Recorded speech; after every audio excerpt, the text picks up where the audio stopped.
Class science text బుక్లో semester 1లో ఆహారంలోని అంశాలు first chapter పదార్థాలను సమూహాలుగా వర్గీకరించుట, పదార్థాలను వేరు చేయుట. ఈ 3 టాపిక్స్ కంప్లీట్ అయిపోయినాయి. ఈ వీడియోలో మొక్కల గురించి తెలుసుకోవడం, దీని గురించి నేర్చుకుందాం. మొక్కల గురించి తెలుసుకోవడం. దీనిలో ఏపీ టెట్ అండ్ డిఎస్సికి ఉపయోగపడే విధంగా బిట్స్ చూద్దాము. ఇక్కడ మొక్క యొక్క భాగాలు ఇచ్చినాడు. మొక్క యొక్క భాగాలలో కాండ వ్యవస్థ, వేరు వ్యవస్థ. కాండ వ్యవస్థ కిందకి పుష్పం, ఫలం, కాండం, ఆకు, మొగ్గ, ఇవన్నీ మనకు తెలిసినవి. ఇక్కడ ఇంపార్టెంట్ కణుపు నడిమి. కణుపు ఇది, కణుపుకి ఇంకో కణుపుకి మధ్య డిస్టెన్స్ ఏదైతే ఉందో అది కణుపు నడిమి అవుతుంది. ఇవి మొక్క యొక్క భాగాలు.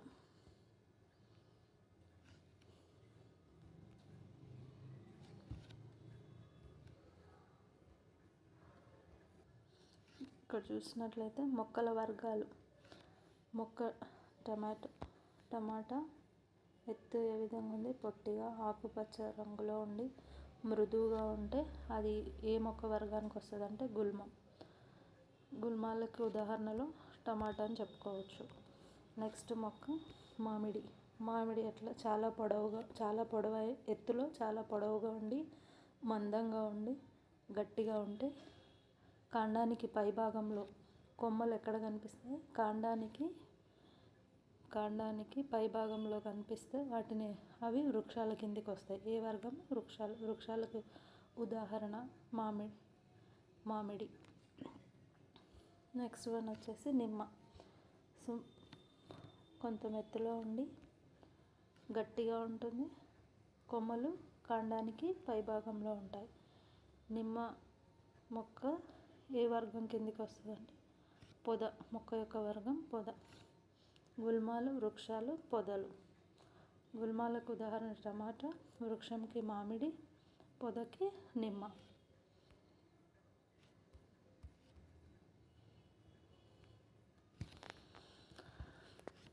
మొక్కలను 3 వర్గాలుగా వర్గీకరించవచ్చు: గుల్మాలు, పొదలు, వృక్షాలు.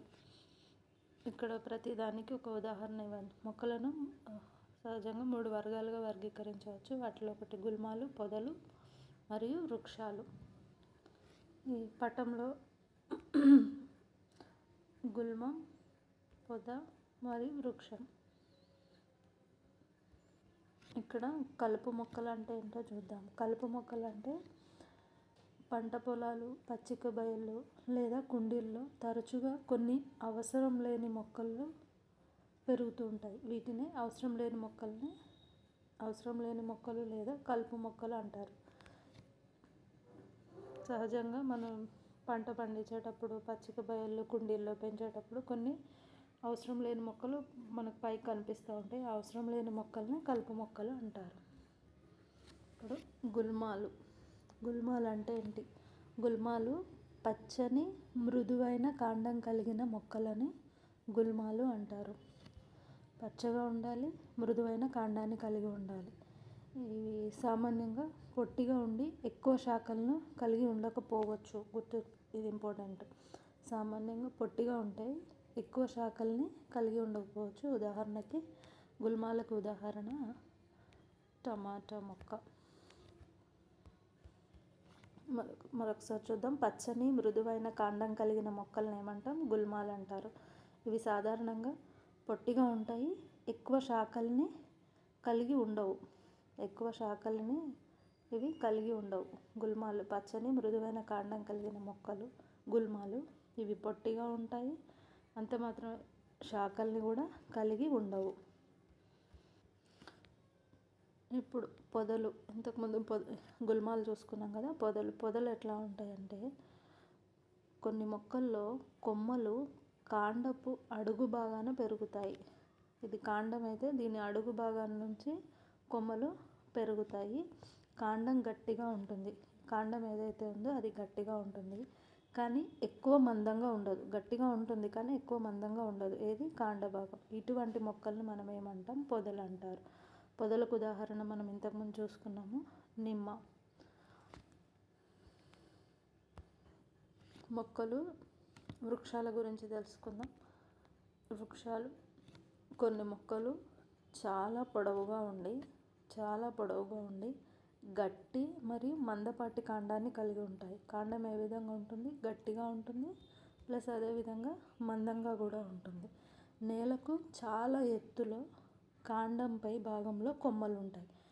నేల నుంచి చాలా ఎత్తులో కాండానికి పై భాగంలో, ఇంతకుముందు చూసుకున్నాయి కాండం గట్టిగా ఉంటుంది కానీ ఎక్కువ మందంగా ఉండదు అని పొదలకు చెప్పుకున్నాము. వృక్షాలకు వచ్చేసరికి పొడవుగా ఉంటుంది, గట్టి మరియు మందపాటి కాండాన్ని కలిగి ఉంటాయి. నేలకి చాలా ఎత్తులో కాండంపై భాగంలో కొమ్మలు ఉంటాయి. ఇటువంటి మొక్కల్ని ఏమంటామంటే వృక్షాలు అంటారు. ఉదాహరణకి మామిడి.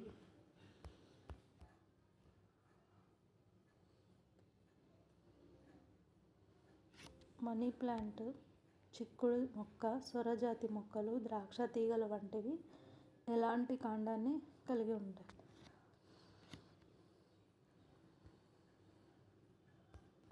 నెక్స్ట్ వన్ వచ్చి బలహీనమైన కాండాన్ని కలిగి ఉంటాయి. ఈ బలహీన కాండం కలిగి నిటారుగా నిలబడలేని, నేల మీద వ్యాపించే మొక్కలను పాకే మొక్కలు ఉంటాయి. కాండం ఏ విధంగా ఉంటుంది? పాకే మొక్కలు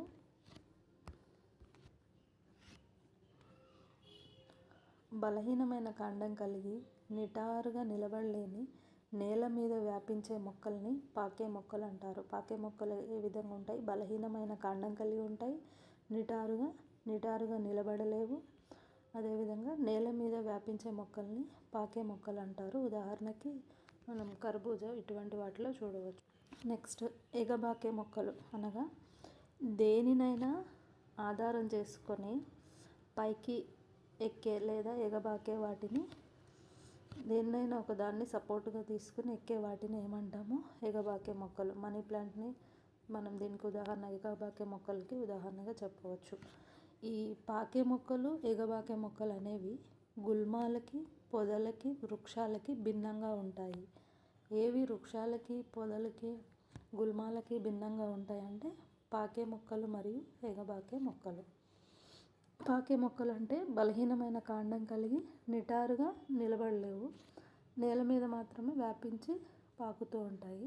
ఇటువంటి వాటిని పాకే మొక్కలు. ఎగబాకే మొక్కలు అంటే దేన్నైనా ఆధారం చేసుకొని దానిపైన ఎగబాకితే వాటిని ఎగబాకే మొక్కలు అంటారు.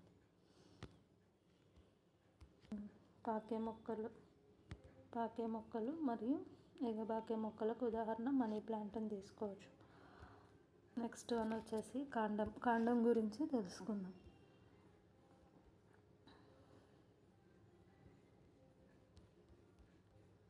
ఇక్కడ ఒక గ్లాస్ తీసుకొని ఆ గ్లాస్లో ఒక రంగు వాటర్ని వేసి వాటిలో ఒక కొమ్మని కత్తిరించి తీసుకుంటే గ్లాస్లోని రంగు నీళ్ళల్లో ఉంచిన కాండం ఏమవుతుంది? నీటి పరిమాణం అనేది తగ్గుతుంది. కాండము నీటిని పైకి తరలించడంలో సహాయపడుతుంది. ఇక్కడ నీటిని తరలించడంలో సహాయపడేది, ఈ కృత్యంలో నీటిని తరలించడంలో సహాయపడేది ఏమిటంటే కాండం. నీరు, ఖనిజ లవణాలు ఆకులకు, కాండానికి అతకబడి ఉన్న ఇతర మొక్క భాగాలకు వెళ్తాయి. నీరు మరియు ఖనిజ లవణాలు అనేవి ఆకులకి, ఇంకా కాండానికి అతకబడి ఉన్న ఇతర భాగాలు ఉంటాయి కదా, వాటికి కూడా తరలించబడతాయి. దీంట్లో ముఖ్య పాత్ర, నీటిని, ఖనిజ లవణాలను తరలించడంలో ముఖ్య పాత్ర వహించేది దేనిగా చెప్పవచ్చు? మొక్క భాగంలో కాండం. కాండంలో నీరు పైకి వెళ్ళుట, ఆకులను చేరుట, ఇది వచ్చేసి కాండం చివరి భాగాన్ని విస్తరించి చూపే దృశ్యం ఇది. నెక్స్ట్ వన్ వచ్చేసి ఆకు. కాండానికి అంటుకొని ఉన్న ఆకు భాగాన్ని పత్రవృంతం అంటారు. వెడల్పైన పచ్చటి ఆకు భాగాన్ని పత్రదళం అంటారు. ఇక్కడ మనకు డయాగ్రామ్ ఇచ్చాడు, ఒక్కసారి చూద్దాం. ఇది కాండం అయితే కాండానికి అతుక్కొని ఉండి ఈ భాగాన్ని పత్రవృంతం అంటారు. ఈ ఆకుపచ్చని భాగాన్ని ఏమంటాం? పత్రదళం అంటారు. కాండాన్ని అంటుకొని ఉన్న ఈ భాగాన్ని పత్రవృంతం అని, ఈ ఆకుపచ్చ భాగాన్ని పత్రదళం అని అంటారు. మనం గమనించినట్లయితే ఆకు పైన గీతలు కనిపిస్తున్నాయి కదా, ఈ గీతల్ని మనం ఏమంటాం? ఈనెలు అంటారు. ఆకుపై ఉన్న ఈ గీతల్ని ఈనెలు అంటారు. మధ్యలో ఒక స్పష్టమైన గీత, ఈ గీతల్ని ఈనెలు అంటారు. మధ్యలో ఉన్న ఈ స్పష్టమైన గీతనే నడిమి ఈనె అంటారు. ఒక ఆకు ఉన్నట్లయితే ఈనెలతో చేయబడిన ఈ రూపురేఖనే లేదా ఈ డిజైన్నే ఆకుల ఈనెల వ్యాపనం. ఈనెలతో చేయబడిన రూపురేఖ లేదా ఈ డిజైన్ని ఆకుల ఈనెల వ్యాపనం అంటారు. ఆకుపై ఉన్న ఈ గీతలనేమో ఈనెలు అంటాము. ఈ మధ్యలో ఉన్న గీతనే లేదా స్పష్టమైన ఒక గీత లాంటిది కనిపిస్తుంది కదా, దీన్ని నడిమి ఈనె అంటాము. ఈ విధంగా ఆకులు ఈ విధంగా గీతలు ఈ విధంగా ఈనెలతో చేయబడిన రూపురేఖల్ని ఆకుల ఈనెల వ్యాపనం అంటారు. నడిమి ఈనెకి ఈ రూపురేఖ రెండు వైపులా ఒకవేళ వలలాగా ఈ విధంగా ఉంటే దాన్ని జాలాకార ఈనెల వ్యాపనం అంటారు. నడిమి ఈనె ఉండి దానికి రెండు వైపులు ఈ విధంగా ఉంటే దాన్ని జాలాకార ఈనెల వ్యాపనం అంటారు. నెక్స్ట్ వన్ వచ్చేసి సమాంతర ఈనెల వ్యాపనం. సమాంతర ఈనెల వ్యాపనం అంటే ఒకదానికొకటి సమాంతరంగా ఉన్నట్లు కనిపిస్తే దాన్ని సమాంతర ఈనెల వ్యాపనం అంటారు. సమాంతర ఈనెల వ్యాపనాన్ని మనము ఎక్కువగా ఎక్కడ చూస్తామంటే గడ్డి ఆకులలో ఈనెలు ఒకదానికొకటి సమాంతరంగా ఉన్నట్లు కనిపిస్తాయి అన్నమాట. సమాంతర ఈనెల వ్యాపనాన్ని చూపించే మొక్కలు ఏ ఆకులు అంటే గడ్డి ఆకులు ఇంపార్టెంట్.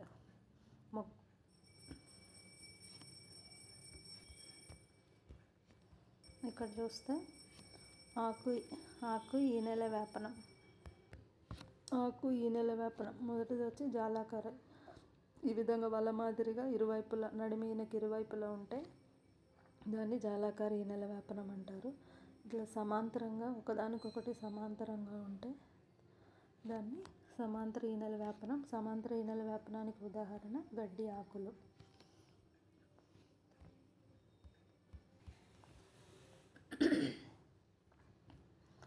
Next one బాష్పోత్సేకం.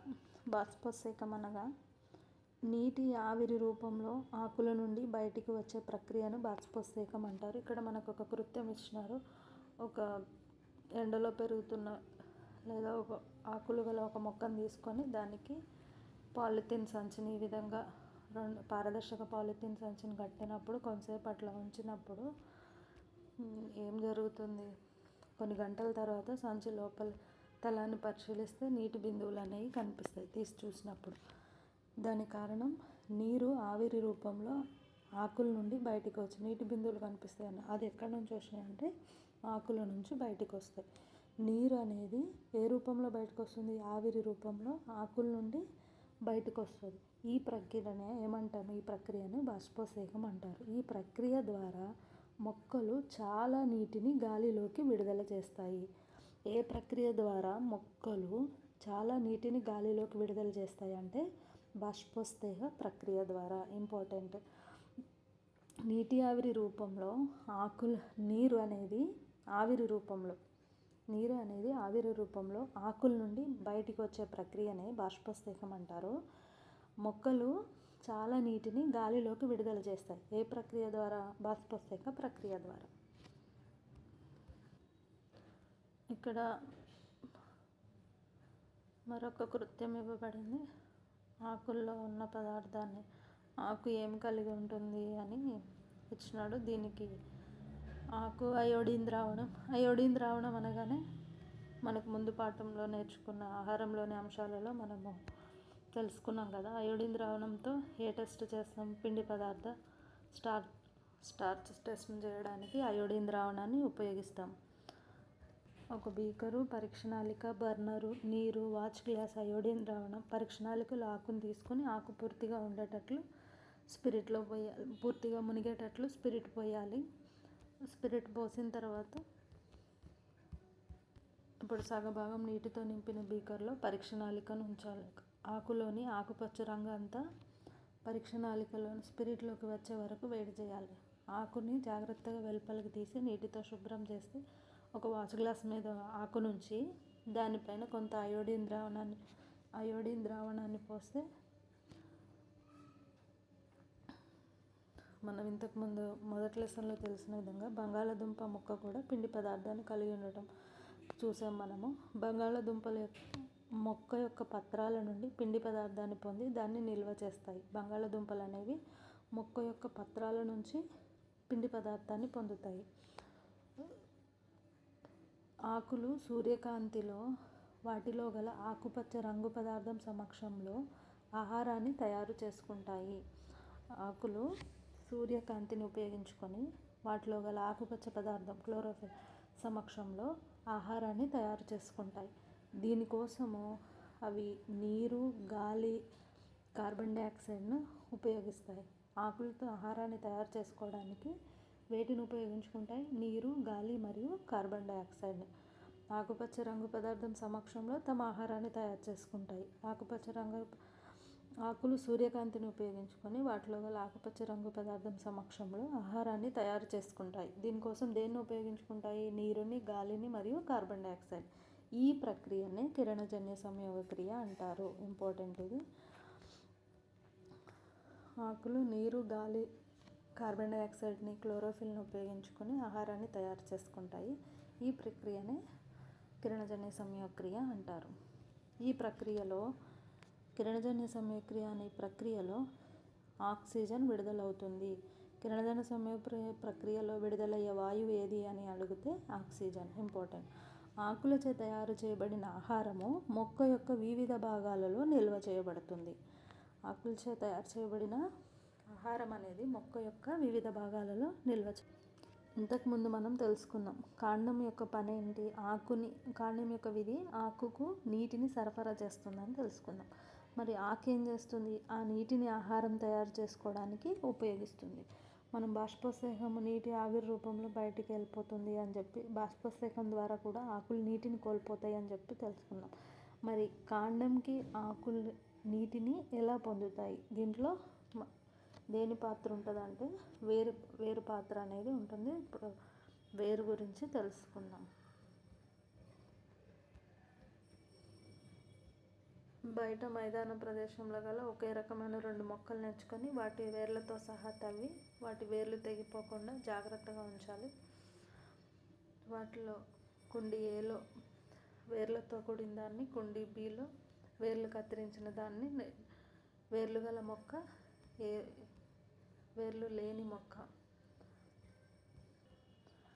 వాటి క్రమం తప్పకుండా నీరును పెడుతున్నప్పుడు ఒక వారం తర్వాత మొక్కల్ని గమనిస్తే 2 మొక్కలని ఆరోగ్యంగా ఉన్నాయంటే ఉండవు. ఎందుకంటే మొక్కలకు క్రమం తప్పకుండా నీరు పోస్తున్నాం కానీ ఒకటి వేరు లేకుండా ఉంది కదా. ఆ వేరు యొక్క ముఖ్యమైన విధిని అర్థం చేసుకోవడానికి ఇక్కడ ఇంకొక కృత్యాన్ని ఇచ్చినాడు. శనగలు మరియు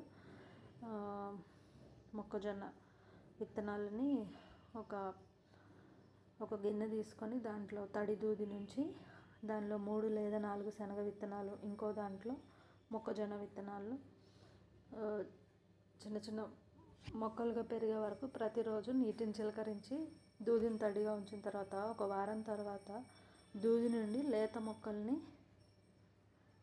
దూది మీద పెరిగిన లేత మొక్కలు ఈ విధంగా వేర్లతో వస్తాయి. ఎందుకంటే మొక్కలు మట్టిలో స్థిరంగా ఉండడానికి వేర్లు సహకరిస్తాయి. ఇంతకుముందు మనము ఒక మొక్కని కుండీలో పెట్టడానికి తీసినప్పుడు ఆ మొక్క చాలా మట్టిలో స్థిరంగా ఉండి పాతుకొని ఉంటుంది. వాటికి ఏవి సహకరిస్తాయి అంటే వేర్లు మొక్కను మట్టిలో దృఢంగా పట్టి ఉంచుతాయి. మొక్కను మట్టిలో దృఢంగా పట్టి ఉంచేవి ఏవి అంటే వేర్లు మొక్కను మట్టిలో దృఢంగా పట్టి ఉంచుతాయి. ఇక్కడ గమనించినట్లయితే మొక్కజొన్న వేర్లు మరియు శనగ వేర్లు ఒకదానికొకటి కొంచెం సరిపోల్చిన తర్వాత మొక్కజొన్న వేర్లు ఒక విధంగా ఉన్నాయంటే లేదు, ఒకదానికొకటి భిన్నంగా ఉన్నాయి. ఇవి 2 రకాల వేర్లు ఉన్నట్లుగా కనిపిస్తుంది. ఇక్కడ పటంలో మనకి ఇచ్చినారు తల్లి వేరు మరియు గుబురు వేర్లు. పటంలో చూపిన విధంగా ప్రధాన వేరుని తల్లి వేరు అంటారు. ప్రధాన వేరుని తల్లి వేరు అంటారు. చిన్న వేర్లని పార్శ్వవేర్లు అంటారు. ప్రధాన వేరుని కలిగి చిన్న చిన్న వేర్లు ఉంటే పార్శ్వవేర్లు అంటారు. పటం బిలో చూపినట్లుగా మొక్కల వేర్లలో ప్రధాన వేరు అనేది లేదు. ఇక్కడ ప్రధాన వేరు ఏమీ లేదు, కానీ అన్ని వేర్లు ఒకే విధంగా కనిపిస్తాయి. ఇలాంటి వేర్లని గుబురు వేర్లు అంటారు. అన్ని వేర్లు ఒకే విధంగా కనిపించే వేర్లను ఏమంటారు? గుబురు వేర్లు అంటారు.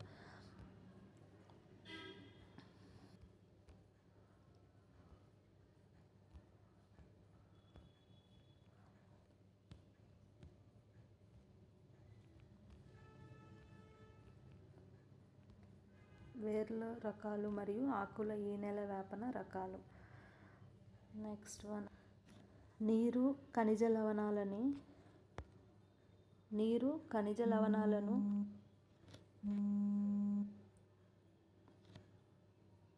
వేర్లు నేలలో నుండి నీరు ఖనిజ లవణాలను వేర్లు నేలలో నుండి పీల్చుకుంటాయి. కాండం ఆకులకు, మొక్కలోని ఇతర భాగాలకు వీటిని సరఫరా చేస్తుంది. నీరు మరియు ఖనిజ లవణాలను వేర్లు అనేవి నేలలో నుండి పీల్చుకుంటాయి. కాండము ఆకులకు ఇంకా మొక్కలోని ఇతర భాగాలకు వీటిని సరఫరా చేస్తుంది. ఆకుల యొక్క విధి ఏంటంటే ఆహారాన్ని తయారు చేస్తాయి. ఈ ఆహారం కాండం ద్వారా ప్రయాణించి మొక్కలోని వివిధ భాగాల్లో నిల్వ చేయబడుతుంది. ఇక్కడ ఇంపార్టెంట్, కొన్ని వేర్లను మనం ఆహారంగా, ఈ ఉదాహరణలు అనేవి ఇంపార్టెంట్: క్యారెట్, ముల్లంగి, చిలగడదుంప, కందగడ్డ, కర్రపెండలం. ఇవి మనం తీసుకునే ఆహారంలో వేర్లు మనం తింటాం. ఈ వేర్లకు ఉదాహరణ క్యారెట్, ముల్లంగి, చిలగడదుంప, కందగడ్డ, కర్రపెండలం. మనం ఆహారం నిల్వ చేయబడిన మొక్కల్లో అనేక ఇతర భాగాలను కూడా తింటూ ఉంటాము. నెక్స్ట్ వచ్చేసి కాండం 2 విధాలుగా ప్రసరింపజేసే మార్గం. తర్వాత భాగంలో మనం పుష్పం నిర్మాణాన్ని గురించి తెలుసుకుందాం. ఇక్కడ గులాబీ మొక్క 3 కొమ్మల్ని చూపించడం జరిగింది. మొక్కను గుర్తించడానికి ఆకులు లేని కొమ్మ, ఆకులతో ఉన్న కొమ్మ, ఆకులు మరియు పుష్పాలతో ఉన్న కొమ్మ.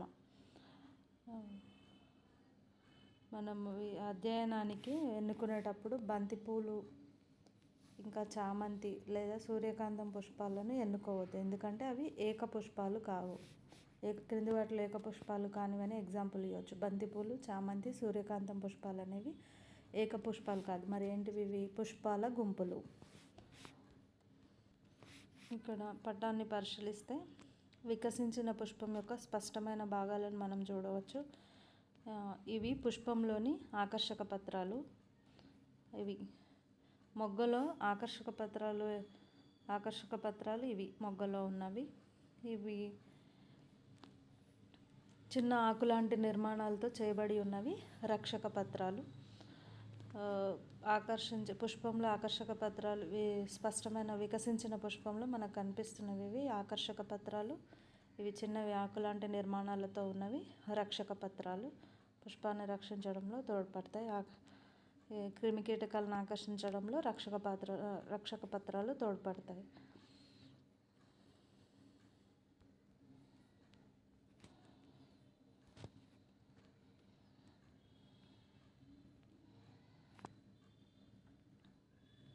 పుష్పం లోపలి భాగాలను స్పష్టంగా చూడటానికి వాటి ఆకర్షక పత్రాలు అంటుకొని ఉన్నచో వాటిని కత్తిరించి వేరు చేయాలి. ఉదాహరణకు ఉమ్మెత్త ఇంకా ఇతర గంటాకార పుష్పాలలో లోపలి భాగాలను స్పష్టంగా చూడడానికి ఆకర్షక పత్రాలను పొడవు వెంబడి కత్తిరించి వేరు చేసినచో లోపలి భాగాలను మనం స్పష్టంగా చూడవచ్చు. వేటిలో మనం లోపలి భాగాలను స్పష్టంగా చూడవచ్చు అంటే ఉమ్మెత్త మరియు గంటాకార పుష్పాలలో లోపలి భాగాలను మనము స్పష్టంగా చూడడానికి వీలుంటుంది. నెక్స్ట్ వన్ వచ్చేసి ఇంకా పుష్పం యొక్క లోపలి భాగాలను చూడడానికి మనము రక్షక పత్రాలను మరియు ఆకర్షక పత్రాలను తొలగించినట్లయితే కేసరాలు, అండకోశంని పుష్పంలో మనం గుర్తించవచ్చు. కేసరాలు, అండకోశం ఎక్కడుంటాయి? పుష్ప అంతర్భాగాలు. ఇక్కడ పుష్పం యొక్క భాగాలు ఒకసారి గమనించండి. ఇవి కేసరాలు, అండకోశం, పరాగకోశం. వీటి గురించి వివరంగా తెలుసుకుందాం. పుష్పంలో అన్నిటికన్నా లోపలి భాగాన్ని ఏమంటాం? అండకోశం అంటాం. పుష్పంలో అన్నిటికన్నా లోపలి భాగం, దాన్ని పూర్తిగా చూడలేకపోతే అన్నిటి కీలాగ్రాన్ని తీసివేసి దీన్ని మనము గుర్తించవచ్చు. అండకోశం యొక్క భాగాలు వచ్చేసి కీలాగ్రం, కీలం, అండాశయం. పుష్పంలో అన్నిటికన్నా లోపల భాగాన్ని అండకోశం అంటారు. మిగిలిన స్పష్టంగా చూడాలనుకుంటే మిగిలిన కేసరాలను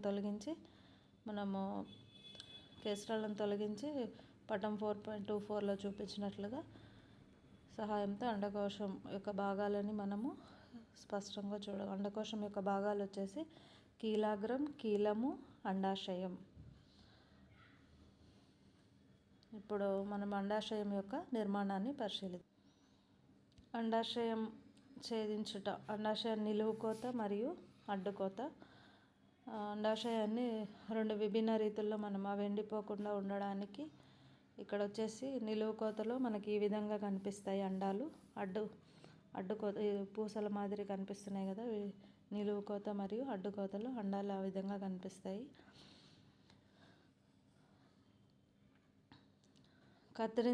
ఈ విధంగా కత్తిరించిన 2 ముక్కలను ఒక్కో చుక్క నీటిని వేయండి. కటకానికి అండాశయాన్ని ఇక్కడ వచ్చేసి పటంలో చూపినట్లుగా అండాశయాన్ని 2 విభిన్న రీతుల్లో కత్తిరించి అవి ఎండిపోకుండా ఉండడానికి కత్తిరించిన అండాశయం 2 ముక్కలపై ఒక్కో చుక్క నీటిని వేసి కటకాన్ని ఉపయోగించి అండాశయం యొక్క లోపలి భాగాలను పరిశీలిస్తే అండాశయంలో పూసల వంటి నిర్మాణాలు మనకు కనిపిస్తాయి. ఇక్కడ పటంలో చూపించిన రీతిగా పూసల వంటి నిర్మాణాలు అనేవి కనిపిస్తాయి.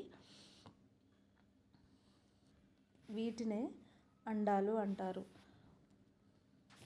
ఇక్కడ వచ్చేసి ఇంకొక ఇంపార్టెంట్ పాయింట్, రక్షక పత్రాలు, ఆకర్షక పత్రాలు, కేసరాలు, అండకోశాల సంఖ్య కూడా వేరువేరు పుష్పాలలో వేరువేరుగా ఉంటాయి.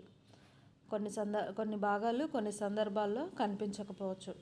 పుష్పం యొక్క నిర్మాణం అన్నిసార్లు ఒకేలా ఉండదు. రక్షక పత్రాలు, ఆకర్షక పత్రాలు, కేసరాలు, అండకోశాలు కూడా రక్షక పత్రాలు, ఆకర్షక పత్రాలు, కేసరాలు, అండకోశాల సంఖ్య కూడా వేరువేరు పుష్పాల్లో వేరువేరుగా ఉంటాయి. మనం పత్రాల, కాండాల, వేర్ల లక్షణాలను, విధులను ఇంతవరకు అధ్యయనం చేసుకున్నాం. పుష్పాల నిర్మాణంలో పుష్పాల యొక్క విధులపై ఇంకా పై తరగతుల్లో ఫలాల గురించి తెలుసుకుంటాం. ఇప్పుడు మనం ఒక్కసారి ఇంపార్టెంట్ పాయింట్స్, మొక్కల ఎత్తు, కాండం యొక్క స్వభావం మరియు కొమ్మల ఆధారంగా సాధారణంగా మొక్కల యొక్క ఎత్తు, కాండం యొక్క స్వభావం, అది మృదువుగా ఉందా, గట్టిగా ఉందా లేదా, ఆ స్వభావాన్ని బేస్ చేసుకొని కొమ్మల ఆధారంగా, ఎత్తు ఆధారంగా కాండం యొక్క స్వభావము మరియు కొమ్మల ఆధారంగా మొక్కలను 3 రకాలుగా విభజిస్తాము. ఒకటి గుల్మాలు, పొదలని మరియు వృక్షాలని. కాండం పత్రాలు, పుష్పాలు, పండ్లు కలిగి ఉంటుంది. కాండం ఏం కలిగి ఉంటుంది? పత్రాలు, పుష్పాలు, పండ్లను కలిగి ఉంటుంది. సాధారణంగా పత్రము ఇంపార్టెంట్, పత్రవృంతాన్ని పత్రదళం అంటారు. పత్రవృంతాన్ని మరియు పత్రదళాన్ని కలిగి ఉంటాయి. పత్రంపై ఈనెలు విస్తరించే విధానాన్ని ఈనెల వ్యాపనం అంటారు. ఇవి జాలాకార లేదా సమాంతర ఈనెల వ్యాపనం అని చెప్పుకున్నాము. సమాంతర ఈనెల వ్యాపనాన్ని గడ్డి ఆకులు సమాంతర ఈనెల వ్యాపనానికి ఉదాహరణ. పత్రాలు బాష్పోత్సేకం అనే ప్రక్రియ ద్వారా నీటి ఆవిరిని బయటికి పంపిస్తాయి. నీటి ఆవిరిని బయటికి పంపించే పత్రాలు ఏ ప్రక్రియ ద్వారా జరుగుతుందంటే బాష్పోత్సేకం. ఆకుపచ్చని ఆకులు సూర్యరశ్మి సమక్షంలో కార్బన్ డయాక్సైడ్ మరియు నీటిని ఉపయోగించుకొని కిరణజన్య సంయోగక్రియ ద్వారా ఆహారాన్ని తయారు చేసుకుంటాయి. నేల నుంచి నీరు, ఖనిజ లవణాలను వేర్లు పీల్చుకుంటాయి. అదేవిధంగా మొక్కను నేలలో దృఢంగా పట్టి ఉంచుతాయి. ఈ స్టేట్మెంట్ రూపంలో అడగడానికి అవకాశం ఉండేవి ఇవి. ఇది కరెక్ట్ అయిందా కాదా అని, వీటిలో సరైనది ఏది అని, ఆ విధంగా మొక్కను నేలలో దృఢంగా పట్టి ఉంచేవి, నీటిని, ఖనిజ లవణాలని నేల నుంచి చేర్చేవి ఏవి అని, క్రింది వాటిలో అని, కాండమా, వేరు, ఆ విధంగా. వేర్లు ముఖ్యంగా 2 రకాలు, తల్లివేరు, గుబురు వేరు. పత్రాలలో జాలాకార ఈనెల వ్యాపనం గల మొక్కల్లో తల్లివేర్లు ఉంటాయి. ఇంపార్టెంట్. పత్రాలలో జాలాకార ఈనెల వ్యాపనం ఎక్కడైతే ఉంటుందో, ఏ పత్రాలలో అయితే ఉంటుందో అక్కడ తల్లివేర్లు ఉంటాయి. అయితే పత్రాలలో సమాంతర ఈనెల వ్యాపనం గల మొక్కల్లో గుబురు వేర్లు ఉంటాయి. జాలాకార ఈనెల వ్యాపనం కనిపించిందంటే అందులో తల్లివేరు ఉందని గుర్తించాలి. సమాంతర ఈనెల వ్యాపనం అనేది గుబురు వేర్లలో కనిపిస్తుంది. తల్లివేర్లు అనగానే మనకు గుర్తు రావాల్సింది జాలాకార ఈనెల వ్యాపనం. గుబురు వేర్లు అనేది సమాంతర ఈనెల వ్యాపనం. కాండం వేర్ల నుండి నీటిని పత్రాలకు మరియు ఇతర భాగాలకు, ఆహారాన్ని పత్రాల నుంచి ఇతర భాగాలకు సరఫరా చేస్తుంది. నీటిని సరఫరా చేసేది వేర్ల నుంచి నీటిని సరఫరా చేసేది కాండం. పత్రాలకి వేటికి పత్రాలకి మరియు ఇతర భాగాలకి. ఆహారాన్ని పత్రాల నుంచి ఇతర. కాండం యొక్క పని ఏంటంటే వేర్ల నుండి నీటిని పత్రాలకు చేరవేస్తుంది మరియు ఇతర భాగాలకి. అదేవిధంగా ఆహారాన్ని పత్రాల నుంచి ఇతర భాగాలకు సరఫరా చేస్తుంది. పుష్పంలో రక్షక పత్రాలు, ఆకర్షక పత్రాలు, కేసరాలు, అండకోశం అనే పుష్పంలోని ముఖ్యమైన భాగాలు రక్షక పత్రాలు, ఆకర్షణ పత్రాలు, కేసరాలు, అండకోశం అనే ముఖ్యమైన భాగాలు ఉంటాయి. ఇంతటితో మొక్కల గురించి తెలుసుకోవడం అనేది కంప్లీట్ అయింది. నెక్స్ట్ వీడియోలో ఇంకో lesson. Thank you for watching.